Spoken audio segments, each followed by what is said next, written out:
sa unahan. Ato na tagaan ng sipang pakpak. Ang atong pinalagan ngayon sa syudad sa Tanhay, the Honorable Jose Pepe Orlino. Ato tagaan ng sipang pakpak. And of course, kanunay nagasuporta sa ato ang mga activities din sa ato ang syudad. Murag wala pa rin tawag siya kapahuway sukat sa July 1. Until this time, maaglawan naman, magabi, na-adjunct siya sa tanan natong mga activities.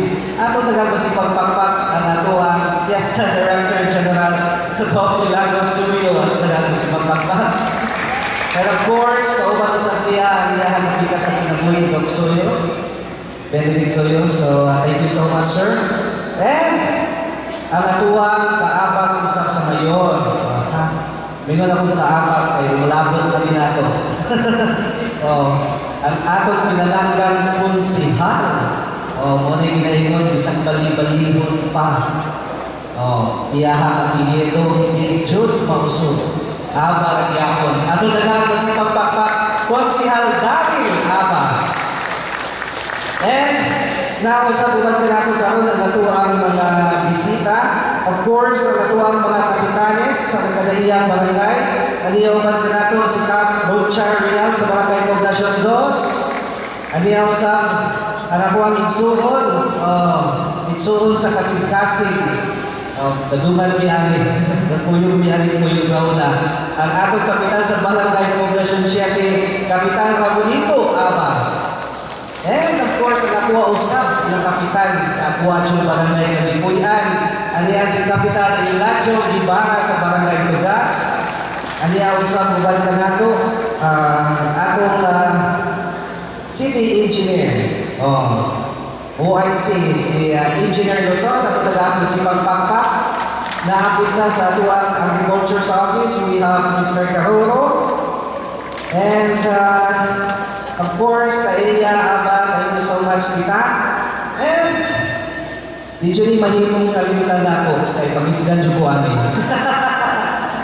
Ang ato ang amiga ng membro usap sa ato ang committee sa Fitness Icon. Ma'am Yula Carolo, ato ang City Pharmacist. Good evening, ma'am. Thank you so much.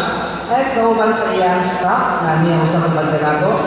And opening remarks muli, welcome address, but ako naman i-take ang opportunity sa pagpasalamat sa mga tao na nahagod ni Ani. Of course, ang ato ang City Information Office, headed by my wife, Mrs. Vanessa Regalado, ang nag-asosipang pakpak. And we have also the SP Office, and of course, the City Pharmacy. Naabot sila rin sa atuang butika sa Tanhay. And sa tanan, of course, to the panel of judges, thank you so much. To Christian and Ma'am Vanessa, daghang salamat. And sa ako ang mga contestants kay Dili mahimo without them. Okay, malo naman ta din sa Tanhay, na dili jud mahitabo nga wala ning singing contest every fiesta and every December kay kaning Tanhay. Daghan kayong mga talented, tabi na gayon sa ato ang kaning pagkanta. Kani-kani ba nung gamak ang kaniyong kanta just like Mang Guliban. Di ba? So, ibon anak katalinado ang ato ang mga lumuluyok sa Tanhay.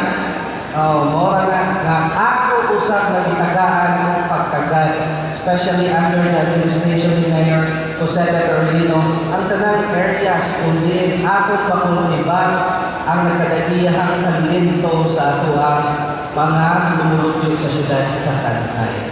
Wala na, wala naman ko'y nalimtan. Daghang salamat, especially sa ato ang labaw ng pagagahong nasa pila ka adlaw sige ka ulan o ato man ipakita sa mga diaging ulan pero karon gasige na pong ulan daghang kanintanan grasya kini malipay sa kita ni ani. So expected naman jud every July mao naman jud klase sa panahon na nakita sa especially sa pag-celebrate nato sa atong fiesta. But ngayon ako, Viva Senior Santiago! Viva Senior Santiago! Uy, naanjay tao. Okay, so I welcome you all to this year's Tepes Icon.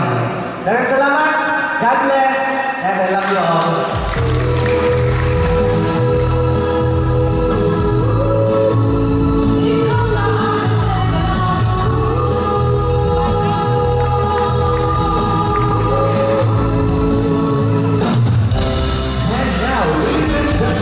Please help us welcome this year's grand finalists for the Tepes Icon Season 3 in their grand production number.